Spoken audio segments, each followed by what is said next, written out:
Welcome, ladies and gentlemen, boys and girls, Jedi and Sith. What are you laughing at there, Raggedy Ann? Calm down. Let's start over. Holy cow. I should be introduced as Raggedy Ann now. Yeah. Pretty sure my age for that one, huh? Darth Rag. There you go, Darth Rag. Captain Red Wings himself. Ready? Welcome, ladies and gentlemen, boys and girls, Jedi, Sith, Mandalorians, everything in between, to the NFO, New Force Order, Mandalorian Review, spoiler-filled podcast called MANDOMANIA, brother. And it's running wild all over the Outer Rim. My name is GGP, a.k.a. Greek God Papaton, a multi-time champion without any bubbly of a galaxy far, far away. Alongside me tonight, I have my two compadres from a galaxy far, far away. I have a vicious, malicious Sith Lord and a smart, thunder-stealing, toy-collecting medical droid with an assistant who's not as smart, who's not as witty, who's not as pretty, but he is full of piss and vinegar. Boys, introduce yourselves. I am the Dark Lord of the podcast, the Sith Ori, the Rampaging Reverend Kiss, the Butcher. Your boy Spiro, a.k.a. Darth Spiridon. And I'm smarter than 21B, more technical than FX7, the god of stealing thunder, Dr. Destroyo, Alex Arroyo, joined beside me with my son, who's slightly less annoying than Anakin Skywalker as a teenager, Colin Arroyo. Hi. Woo! As teenagers go, he's very excited. Yeah. I can tell the enthusiasm's running wild. Pandemonium, brother. Well, ladies and gentlemen, we're going to review and discuss, analyze the fourth chapter of the Mandalorian. This episode was called The Sanctuary. Off the bat, real quick. Hey, Greenie, we're going to throw it to you first. One word. What'd you think of the episode? Well, that's me. That's you, buddy. You're the greenhorn. You're greener than goose shit. It was a little slow. The whole thing. One word. Slow. Okay. Doc. He said describe the episode, not your fucking self. So, anyway. One word. Let's see. It's more than one word. Satisfactory. Okay. Spiro? Serviceable. Okay. I'm going to say predictable. Agreed. There is a pattern going, yep. But, in my opinion, it was a good episode. Yes. Not as great as chapter 3, but in my opinion, it's a starting point of a new arc. So there's always going to be a slow build, and they told a story, but then that story had nothing to do with the main story of the actual episode, in my opinion. So let's dive into it. All right. Why don't you take the reins there, Doc, since you have a co-pilot real quick. Starts up. He's flying with the child. Officially the child. If you put on subtitles when you're watching it, when the child speaks, they call it the child. So not Baby Yoda. So it is the child. And they land on some rando planet in the middle of nowhere, runs to the cantina and orders some food, and immediately he spots out someone who looks like they do not belong there. Starts to ask some questions. That's one of the parts I didn't appreciate so much when he was speaking to the waitress. It was kind of like that, slapstick Marvel humor that she was throwing out there, which again, they're trying to shoehorn all that shit into the Star Wars universe. And honestly, I don't think it works so well when they force it like that. If it comes natural, I guess they're right. What slapstick humor? I don't get it. She was talking to him about the helmet, about the food. Oh, I'll throw in something else for a good measure or whatever it was. Or if you take your helmet off, she was just too cartoony. All right. Shitty acting. It felt like fucking Seinfeld almost, Yeah. Fucking diner scene and shit. Yeah. And they were definitely like they were pushing it and not making it so natural. So if she would have said "kiss my grits," you guys would have popped. Yeah, exactly. I would have popped. All right. I'm working 9 to 5. Yeah, thanks. Thanks, Flo. So he spots out Cara Dune. asking questions, decides to dip outside, and all of a sudden, then that's when the action happens. I thought it was cool that she immediately jumps him because she thinks that he's there with the fob on her to trap her and to pick up her bounty. I popped for that. Spiro, you want to take the reins? Yeah, that was cool. Listen, man, I concur with everything that Doc said up to this point. To me, it seems like I'm on a seesaw. It's like you get one good. Listen, they've all been good episodes, but one episode sort of follows the main story arc that's been established. The following one, not so much. Then the third really did. And now this one, it's sort of like back to like episode 2, but there was some more action than in that one, kind of, or about the same, maybe. But I also get the feeling up to this point that all these characters that we've seen in promos and all that stuff, that they're like one and done, unless eventually they all come back again. But we're halfway through the season. And again, I'm getting seesaw episodes, one and done characters, and it sort of has that feeling like that A-team mission of the week feel to it. With you're totally right, 100%. With like episode 2 and episode 3, they have that A-team feel to it. I ain't getting on no plane. Yeah, exactly. Well, we guys both, Doc, you forgot to mention the opening sequence where the villagers were fishing the krill. Yep. And those aliens that look like bulldogs came through and stole everything and jacked everything. The orcs, yeah. Yeah, exactly. The orcs. It did look like orcs. You're right. So I'm gonna say one thing. To me, this is like a wrestling match, meaning that there's high points and there's low points in the match, right? This episode, I think it was like them grabbing a hold, grabbing a reverse chin lock or whatever the case may be, getting the crowd into it, trying to build for the second high spot of the match, before they come down and leave us with a cliffhanger in the last episode. So, I love the fight scene with Cara Dune. I think what's her name? What's her real name? Gina Carano. Gina Carano did a great job acting. Yeah. Probably the best she's ever done.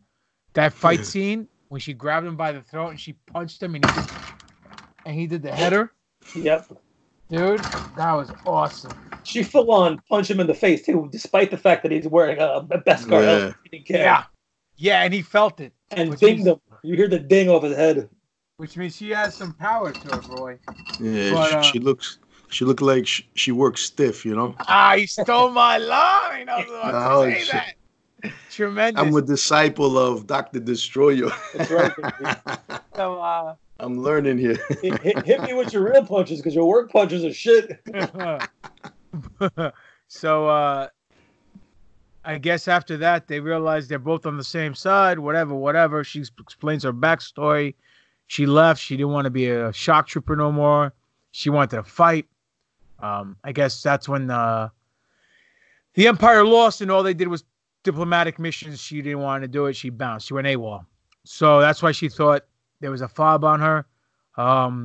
Then all of a sudden, 2 villagers come up to him as he's leaving. They need his help. Right? It was Harold and Kumar. It looked like. Nice. They offer him money. He decided to take him up on lodging.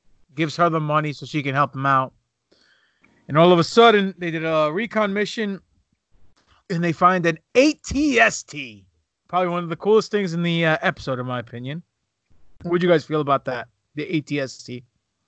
Yeah, it was cool. I mean, they obviously stole it and repurposed it. And it was... They stole it, or do you think they just found it somewhere because there's Empires No More? Either way. They probably found it. Yeah. We did it for Tatooine a couple weeks ago, the ATST, the one from the Mandalorian. Yeah. That's right. That was the one. Yeah, it all comes full circle. There it goes. With one of the Raiders too. I can't remember the name of the group, but it was one of the Raiders. Yeah, he was from Oakland. Not a Tuscan Raider, not an Oakland Raider, but my Raider. Gotcha. What about a Tomb Raider? No, not a Spot Raider. No? Not a panty raider. Nice. But so then what happens? Let's see. Yeah, They come they back, they try to bounce, they say right. we couldn't bounce, then they did the whole thing, we're gonna train you guys to fight, stand and fight. Ugh. And they did. There was one thing in this episode, Spirit. I know you're talking about the fact that this was like episode 2, where it was a little bit of filler episode, but I think they did bring a little more character development to the Mandalorian. They did, yeah. definitely kind of scraped that, and they gave the reasoning for the fact that he hasn't taken his helmet off, and when the last time he took his helmet off was, and why he can't take it off, and what it means if he takes it off. So there was a lot of back and forth between him and Pocahontas over there that kind of moved things along for him as a character. So it was definitely more character development for him. Yeah, she was fiending for the Mando. Oh yeah, she definitely wanted.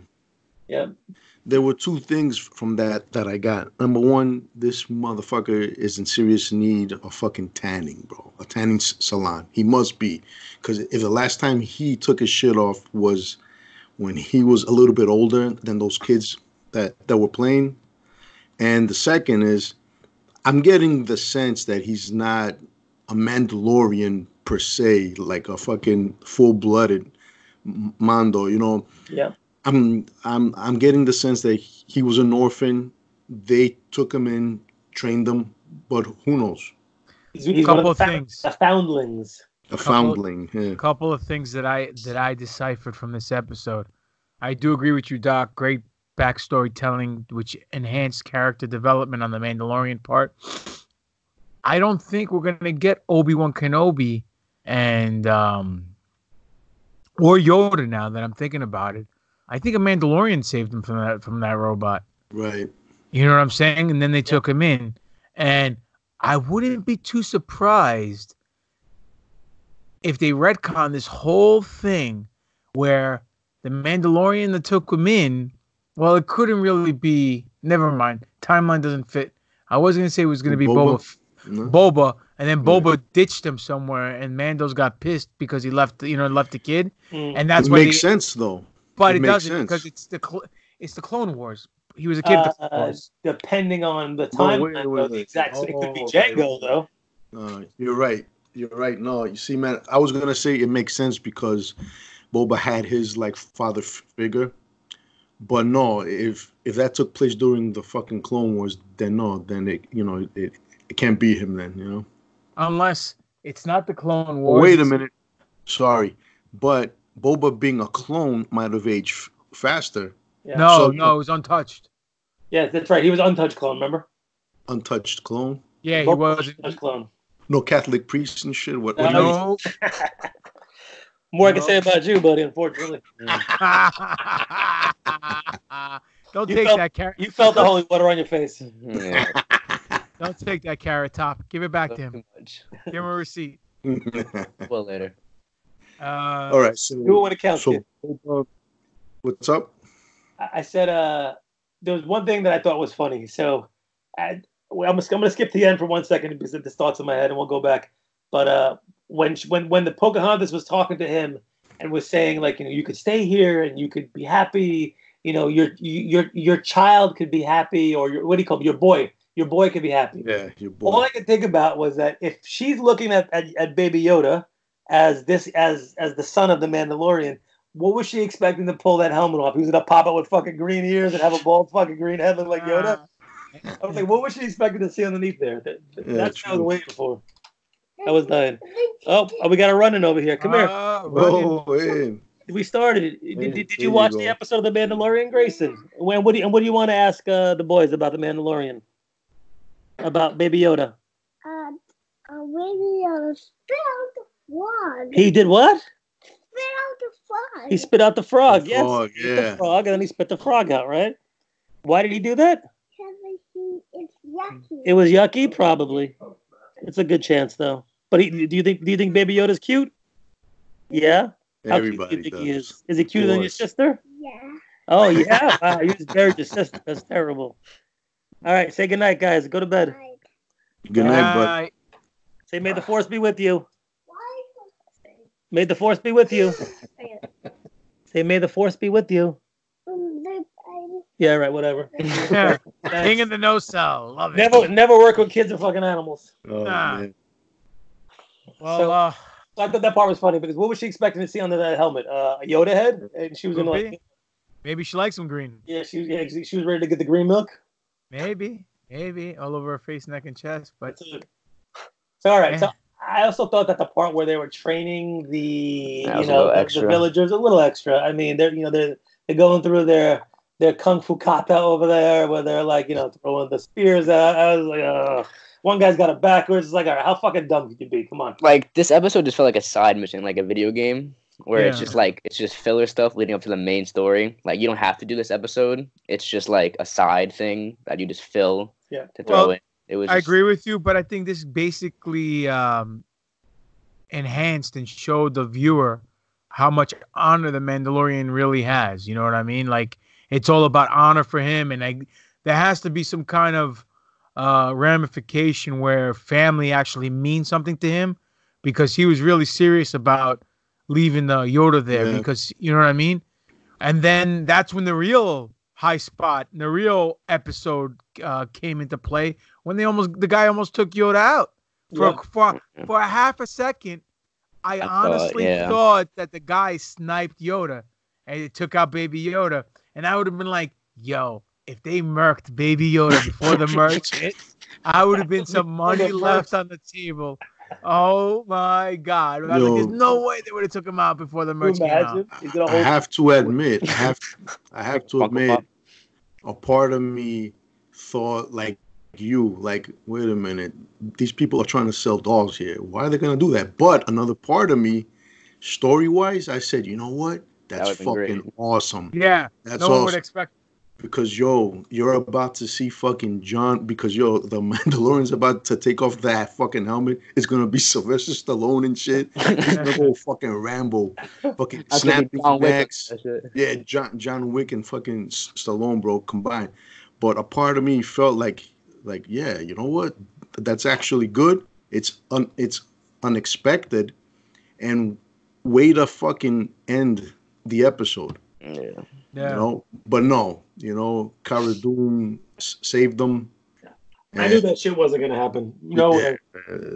Way too much money on the table, like you said. But you know what? Not for nothing. I'm thinking about this now as we speak. How did he become the greatest bounty hunter? If Boba Fett before him was the greatest bounty hunter, before him was Jango Fett, then there has to be some kind of connection. Well, the question is, who said he's the greatest bounty hunter? Apollo Creed? He doesn't look like it because he just gets beat up by every single person he fights. But that's good, though. That's good. Every single person. Of course, that's what you want, because it builds the character from there. You don't want a Superman level threat where none of his villains can actually hang with him. Yeah, we're halfway through the season. Every single like person this. he's got beaten up by. Right. Yeah, like Indiana Jones. He's always down, fighting from underneath, like a good babyface. Exactly. It's like the fighters. It's halfway through the season. It's like the fighters that everybody enjoyed to watch the most are the vulnerable fighters. Rocky. Like the husbands, Arturo Gattis, the Miguel Cottos, the guys that can fight. The Mickey Wards. Take it. The Mickey Ward shit. But dude, that dude's a fucking machine. But anyways, yeah. But yeah, I think that if he was this unbeatable, perfect specimen of a fighter, it wouldn't be that good of a character. Yeah. Plus, we already got that in Ray, so we don't need it. But he's getting, but he does get his ass whooped though. I love every that single time. But I love it. It's not realistic. Really, no, it is. Yeah, but he's got to show some progress along the way of not getting his ass whooped. Listen, there were times when he hooked it up. When last mission, when he went through the stormtroopers, he fucking demolishes. Yeah, but he's only good with a gun. That's it. He's a bounty hunter. What do you want to do? Cara Dune definitely seemed to be fucking stronger, a better fighter, and also stronger. Yeah, but that's why they hired an MMA chick to do it, because he gives believability to the character. You know what I mean? If they hired Emily Blunt or something like that. No, absolutely. My question is, what does this say about the Mandalorian himself? I mean, Is he really just an average guy? Is he, not so well trained? Is he a guy that's just getting by on like heart? Yeah, well, that's probably. I think so. So, And boys, that's where do you think they're gonna go next with the next episode? Do you think he's going back after the guilt? Well, he's on the run again, right? So, I mean, he tried to set up shop on this planet. Do I think he's going to stay on this planet? I don't think so. I think he's gone. Yep. I think. Yeah, you're right. Sorry, at the end he did take off. I think somebody tracked him there. Obviously, that other bounty hunter that got killed by Cara Dune. So they're definitely, there's a bounty on them right now, and people have fobs on them, and they're gonna, now that it's gonna again them getting hunted. So wherever he goes, he's gonna run into resistance. He's gonna run into problems. So it's gonna be this formula, like Spiro said, mission of the week, whatever. But it's also gonna be them getting tracked from there. So where's he gonna go? I doubt he's gonna go back to that planet that he was on previously, the one that had the Mandalorian camp on it, because it doesn't make any sense, because that's going back into the scene of the crime. But that's the place people would probably least suspect him to be. So it's hard to say. I mean, and I know he's got to interact with the Asian chick too from Agent of S.H.I.E.L.D. So there's three other things they got to talk. There's Giancarlo Esposito. Yep. There's Bill Burr, the comedian, right? He's a bounty hunter. Yep. There's that Ming Wang, whatever her name is from S.H.I.E.L.D. Yep. So you're right. 4 episodes left. I think he's gonna go back to the other planet because he just has to settle this stuff. He's getting tracked now. Wherever he goes, he has to just kill Werner Herzog, the and that's another thing. Werner Herzog said he had his employers, so we got to find out: is it Carlo Esposito or is it someone else? Are we gonna get any mentions of legacy characters? Anything pertaining to the Star Wars universe in the next 4 episodes? I don't know. I mean, every episode has a very good Easter egg. I mean, the first one was Baby Yoda. Second one was the Force. Third one was the Mandalorians. This one was the ATS. What are we going to see from Legacy trilogy next one? You know what I mean? Mm-hmm. I don't know. Yeah, plenty to draw from. You know what? Yes, sir. No, go on. I was going to say that for Pocahontas, man, she was fucking Elizabeth thirsty for that Mando dick, boy. She was like, she was trying to get that helmet off and a helmet on, boy, if you know what I mean. You didn't hear what he said to her? What did he say to her? Hey, mother, one another. Listen, man. Getting that milk treatment over there, boy. Listen, you know what, man? There is 2 things this guy could do. He either takes the fight to them, and use some shock and awe, or lure everybody. But he has to make sure he gets everybody, lure them all to the same place, ambush them, and that's it. Which way these guys are gonna go, we don't know. I wouldn't be surprised to like Kashyyyk, thinking maybe the Wookiees, who are also a people of honor, or dogs or monsters of fucking honor, maybe he might try to rely on them maybe for some, protection. Yeah, I don't know. Do you guys think that we might see, now that the bounty's on him, old school bounty hunters, IG-88, Zuckuss, Dengar, any of those guys pop up maybe? Yeah, as far as maybe we a know, Bosk. 5 years makes post Return of the Jedi. So yeah, and then Return of the Jedi is what, 1 year after Empire, so it's really 6 years since we've seen them, on the Imperial ship. Yep. So they're still around, in my opinion. I don't think anything happened to them. For sure. I mean, if they're gonna call the big, my guess is that I think you're right. They're gonna call out some of the bigger guns when it comes to the bounty hunters, because now I'm sure whoever put, what's his name, Werner Herzog, who put the bounty on Baby Yoda, is now going to increase that price by a lot, and that's going to draw a lot of the more famous and more dangerous bounty hunters out there, which I think would be amazing. I could see the last shot of the season finale, Boba. Yep. Well, we talked about that too. Yeah. Now I could see it, trying to collect the. Yeah, no, I mean, it makes sense if they were aiming towards that. And that would be the big reveal of the last episode. And then how fucking pumped would everybody be for season 2? Yeah. Oh yeah. Oh yeah. You see him like putting his armor on the thing, and he's got the puck and he's spinning around the Mando head with the big. Oh my! That's it. Book it. Done. Perfect. Fan service for everybody. Well, let's wrap this up, man. Closing thoughts. We didn't talk about the battle though. I thought the battle was well done. Oh yeah. Well, yeah. Very true. Let's go. They drew out the ATST. They wanted to get it into the trap, into the water, so they could sink it. I like how it froze. Like it didn't go right for the trap. Yep. Made you want it to. They play with your emotion. Yeah. So why did he step into the thing to chase Cara Dune is a little odd for me. I don't know. If she was further away, I could see that happening, but not if he's right directly right in front of them. That was kind of a slight plot hole for me on that one over there. But listen, these guys held their own.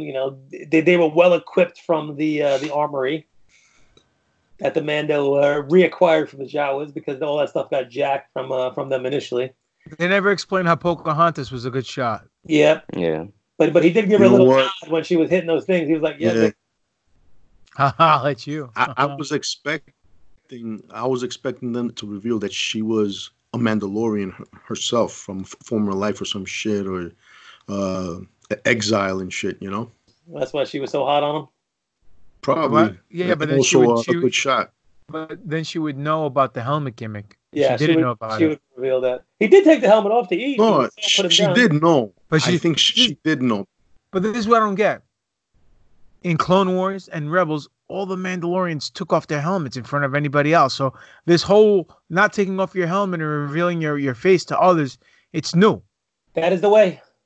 That is the way. This is the way, yeah. I got it. But I actually thought that Elizabeth Warren did know about his fucking gimmick and shit. Because, she asked him straight up, when was the last time that you took that thing off?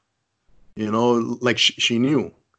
Not like Cara Dune, who was, what's the deal and shit, blah, blah, blah, Yo, question, Cara Dune, the last name, yes. A coincidence? Or is she actually related to Kanan Jarrus? How is she related to Kanan Jarrus? Because his real name, last name was Dune, right? Oh, his first name, yeah, it was Caleb Dune or something like that, right? Wait a minute, Dune or a Doom? I don't know, Dune. Dune. Check it out. Dune. I'm Googling it right now. Forget about it. Go ahead, Google it, because I'm looking at the... Give me a second. What was his name, man? Something Dune. Caleb Doom. Caleb Doom. D-U-M-E, not D-U-N-E. Bro, there they go again. They're a letter up. D-U-M-E. There they go again. Trying to change names and all that shit. Well, look at this. Huh? Well, they did that thing too with the Mandalorians, because Sabine is from House of Ren, and then you have the Knights of Ren. So there's two Rens, but it's spelled differently. It's like W-R-E-N. Yeah, so it's like, come on, man. When I heard it the first time, I went, "Oh man, that has something to do with Kylo." And Smith and Smythe. It's all good. Also, the Mandalorians, House Vizsla. The new era, not the fucking Disney era, spells it V-I. I think it's V-I-S-Z-L-A or something. Anyway, there's an S in there. Old Republic era is V-I-Z-L-A. So it's but it's not canon. It's okay. But come on, man. Please, not canon. Man.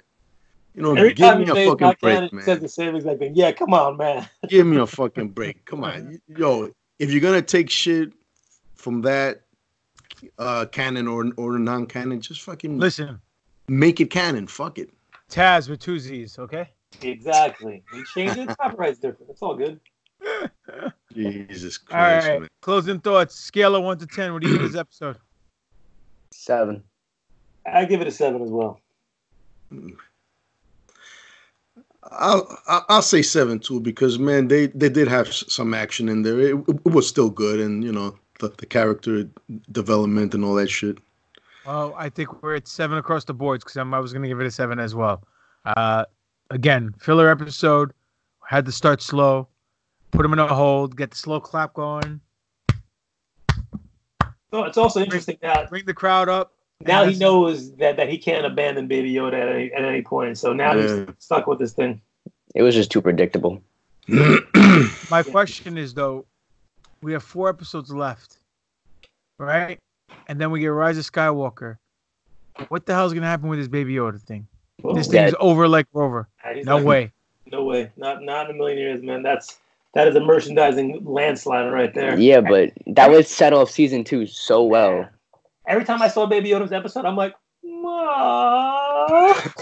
when he was playing that. Yo, as a parent, as the 3 of us, can we not relate when we're telling them, don't touch that, and they touch it? No, my God. Told you don't touch anything. You know what I mean?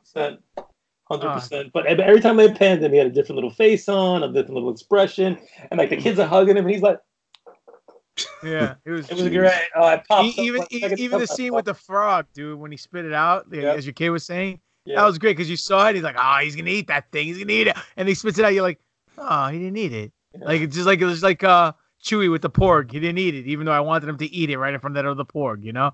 Yep, it was great. No, but how much would that set off the Mandalorian if that kid dies from like Boba or something, and then just sets the whole thing off with them too? Yeah, bro. PTSD to the fucking max right there, bro. Yeah, but you're burying the lead, bro. The Mandalorian now is like the second tier character. The main event is Baby Yoda, dude. All right, then say if Boba captures Baby Yoda. Boba's not around though. We don't know if he's around. If he appears in the last episode. Listen. In the second to last episode of season 1 of Game of Thrones, they fucking beheaded Ebedard Stark. Well, give or take, this is Ned Stark. Ned Stark. Give or take, this is on Disney Plus. But well, yeah, I don't think they're gonna behead Baby Yoda. But listen, stranger things have happened in something should happen to Baby Yoda in big TV shows. So, but I don't think Baby Yoda's going anywhere.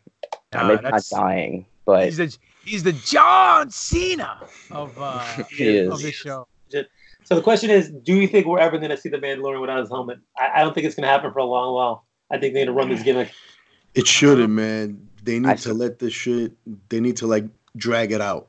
They really do. How long was this episode? It's a little longer, right? 41 minutes total, but in the recap and everything, probably like 38 minutes. No, it was like 42. Yeah, 41, 42, yeah. And it was directed by Bryce Dallas Howard, Ron Howard's daughter.